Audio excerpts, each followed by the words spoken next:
প্রথমে সবাইকে জানাই শুভ চতুর্থীর অনেক অনেক শুভেচ্ছা। তো পুজো তো চলেই আসলো।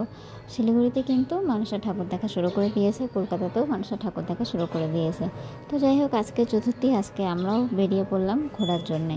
তো ঘোরার পিছনে কিন্তু একটা কাহিনী আছে। আমাদের ঘুরতে যাওয়ার কথা ছিল হচ্ছে সন্ধ্যা 7টার দিকে, মানে 6:30 থেকে 7টার মধ্যে আমরা বাড়ি থেকে বেরোবো। আর সেই বের হওয়াটা আমরা বের হচ্ছে, এখন বাজে হচ্ছে 10টা, 10:30, মানে 10টা 15 পরে কিন্তু আমরা বাড়ি থেকে বেরিয়েছি। মানে কি বলবো, এতটা লেট। একবার হয়তো ভাবলাম আমি আর মেয়ে যে না, আজকে যাওয়া হবে না, আজকে হয়তো যেতে পারবোই না। তো যাই হোক, সবশেষে কিন্তু বেরিয়ে পড়েছি। অনেকটা লেট হয়েছে, এত লেট করে হয়তো যেতাম না, কিন্তু মেয়ে যেহেতু রেডি হয়ে বসেছিল যে না ঘুরতে যাবে, তার জন্য ওর জন্যই কিন্তু আসাটা কিন্তু সম্ভব হয়েছে, না তো হয়তো আসাটা হতো না। মেয়ে যেহেতু অনেকক্ষণ ধরে বাবার জন্য অপেক্ষা করেছিল, তার জন্য কিন্তু না আসার হলো না, আসতে কিন্তু হলোই। তো যাই হোক, ভালোই হলো। এবার কিন্তু দেখো আমরা চতুর্থীতে কিন্তু বেরিয়ে পড়েছি ঠাকুর দেখতে। আর আমি হয়তো ভেবেছিলাম হয়তো একটু ভিড় কমই হবে, কিন্তু দেখছি যে না, ভিড় কিন্তু অনেকটাই আছে। আর এটা হচ্ছে আমাদের বাড়ি থেকে খুব একটা বেশি দূর না, বলা চলে 5-7 মিনিটেই কিন্তু আমরা চলে আসি। তো যাই হোক, দেখো চলে আসছি। এটা হচ্ছে আমাদের সেন্ট্রাল কলোনি পুজো, শিলিগুড়ি সেন্ট্রাল কলোনি। তো এখানে কিন্তু প্রতি বছরই কিন্তু ঠাকুর কিন্তু ভীষণ ভালো করে, আর প্যান্ডেলও কিন্তু অনেকটা সুন্দর করে। প্রতি বছরই এখানে কিন্তু অনেক নতুন নতুন জিনিস কিন্তু দেখা যায়। শিলিগুড়িতে প্রতিটা পুজোই কিন্তু বলা চলে অনেক ভালো হয়, অনেক বড় হয়। আর শিলিগুড়িতে কিন্তু এখন মানে অনেক জায়গাতেই কিন্তু অনেক বড় বড় করে সুন্দর করে পূজা হয়। মানে কলকাতার পরে কোথাও যদি ভালো করে যদি পুজো হয়, দুর্গা পুজো, তো সেটা মনে হয় শিলিগুড়িতে। শিলিগুড়িতে অনেক জায়গায় কিন্তু অনেক সুন্দর করে পূজা হয়, অনেক বড় করে পূজা হয়, মানে বড় ছোট মিলিয়ে অনেক মানে পুজো হয় শিলিগুড়িতে। শিলিগুড়িতে যারা থাকো তারা তো জানে, আর শিলিগুড়িতে যারা থাকো না, অবশ্যই একবার এসে শিলিগুড়ি পুজোটাও দেখতে পারো। শিলিগুড়িতেও কিন্তু বেশ কিন্তু ভালোই পুজো হয়। আর দেখো, এই যে ভিতরে কিন্তু চলে আসছি, আর এখানে কিন্তু অনেকটাই কিন্তু সুন্দর করেছে। এর আগের বছরে কিন্তু অনেকটা সুন্দর করেছিল, এইবারের তুলনায় আগের বছরে কিন্তু ঠাকুরটা আমার বেশি পছন্দ হয়েছিল। তো যাই হোক, এইবারও কিন্তু দেখো একদম নতুনত্বর মধ্যে কিন্তু করেছে, বেশ সুন্দর। এবার কিন্তু শিলিগুড়িতে অনেকগুলো পুজো হয়েছে। প্রতি বছরই যেগুলো হয় প্রতি বছরই সুন্দর করে, ভালো করে।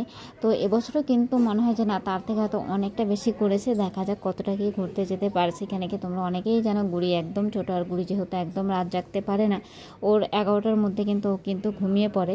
সেই জন্য একটুখানি সমস্যা, কেন কি আমার মেয়ে যদি ঘুমিয়ে পড়ে, পরে তো ওর যাওয়া যায় না, আর পরে ওকে রেখে যাবও না, এটাই হচ্ছে আসল কথা।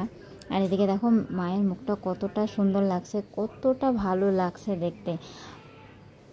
সত্যি কথা বলতে, এতটা লাইন দিয়ে আসার পরে যখন ঠাকুরের মুখটা যখন দেখা হয় না, তখন কিন্তু সত্যি মনটা একদম শান্তি হয়ে যায় যে না, এতটা লাইন দিয়ে এতটা ভিড়ের মধ্যে দাঁড়িয়ে থেকে তারপরে যে মায়ের মুখটা যে দেখতে পাই, সত্যি সেটা মনে হয় যে না, অনেকটা শান্তি মনে হয়।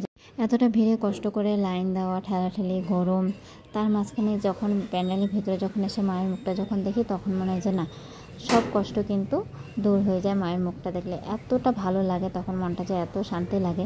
তো যাই হোক, দেখো ঠাকুরটা কীরকম হয়েছে অবশ্যই কিন্তু কমেন্টে জানাবে।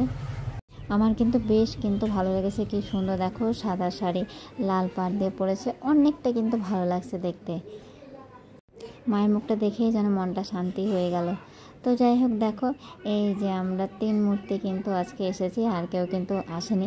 আর যেহেতু 11টা কিন্তু বাজতেই চলে, তার জন্য কিন্তু মেয়ে দেখো চোখটা কিন্তু ঢুলো ঢুলো হয়ে আসছে। মেয়ে যেহেতু এত তাড়াতাড়ি ঘুমিয়ে পড়ে, তার জন্যই কিন্তু ঠাকুর দেখাটা আমাদের একটু চাপের হয়ে যায়। কেন কি সন্ধ্যার দিকে বেরোলে হয়তো অনেকগুলো ঠাকুর দেখা যায়, কিন্তু পঙ্কজের যেহেতু কাজ থাকে, তার জন্য কিন্তু সন্ধ্যার সময় বেরোতে পারি না, একটু লেট হয়। কিন্তু আজকে হয়তো অনেকটা বেশি লেট হয়ে গেছে। তো দেখা যাক, এখনও কিন্তু 2-4 দিন বাকি আছে। তো 2-4 দিনে কি হচ্ছে, কখন বেড়েছে অবশ্যই জানতে পারবে। আর এদিকে দেখো প্রচণ্ড গরম। সবাই বলছিল যে না, পুজোতে কিন্তু বৃষ্টি হবে, কিন্তু বৃষ্টি তো নেই, কিন্তু প্রচণ্ড গরম আছে। কিন্তু একদিকে ভালো, ওই বৃষ্টির থেকে হয়তো এই গরমটা হয়তো অনেকটা ভালো, অনেকটা বেটার। তো দেখো আজকে চতুর্থীর দিন, আর এখন প্রায় 11টার মতন বেজে গিয়েছে, আর তারপরেও কিন্তু এতটা ভিড়, মানে ঠাকুর দেখে কিন্তু মানে কি বলবো, রীতিমতন কিন্তু পুরো ঘামছি। তো চলো, ঠাকুর দেখে কিন্তু আমরা এখন বাইরে বেরিয়ে পড়েছি। আর এদিকে দেখো এখানে কিন্তু অনেকগুলো দোকান কিন্তু দিয়েছে, আর আমার মেয়ে কিন্তু বলছে যে মা, আমার একটুখানি ফটো তুলে দাও। ওর কিন্তু ফটো তুলতে, ভিডিও করতে কিন্তু অনেকটাই ভালো লাগে, ও কিন্তু অনেকটাই ভালোবাসে ফটো তুলতে, ভিডিও করতে। তো যাই হোক, দেখো এখানে কিন্তু অনেক দোকান বসেছে। তো ভাবলাম চলো আমি একটুখানি কিছু দেখি। তো এই ক্লিপটা দেখো, এই ক্লিপটা কিন্তু আমার বেশ ভালোই লাগলো, কি সুন্দর পদ্ম ফুলের মতন ক্লিপটা। কিন্তু ওটা থেকেও আমার মনে হলো যে না, এটা বেশি ভালো লাগছে। তো এই ক্লিপটা কীরকম লাগছে অবশ্যই কিন্তু কমেন্ট করে জানাবে। আমার কিন্তু বেশ ভালোই লাগলো। তো এটা কিন্তু নিয়ে দেখো ঘড়ির মাথাতে দিলাম, আর ঘড়ির মাথাতেও কিন্তু বেশ কিন্তু সুন্দর লাগছিলো জিনিসটা। পুজোতে আসলেই যে মেলাটা দেখা যায় এটাও কিন্তু একটা ভালো লাগার একটা বিষয়। এখন কিন্তু শিলিগুড়িতে কিন্তু প্রতিটা পুজোতেই কিন্তু এরকম করে কিন্তু মেলা কিন্তু বসে, তো ভীষণ ভালো লাগে। তো এখানে কিন্তু দেখো অনেক রকমেরই কিন্তু খেলার জিনিস এসেছে। আর এখানে দেখো নাগরদোলনা আছে, এখানে কিন্তু আমি কোনোদিনও কিন্তু উঠতে পারলাম না, এখনও পর্যন্ত সেরকম সাহসটা হয়নি, আর হবেও না হয়তো সাহসটা। এটাকে আমার দূর থেকে দেখতেই ভালো লাগে। তোমরা কারা কারা চড়েছো এটাতে অবশ্যই কিন্তু কমেন্ট করে জানাবে।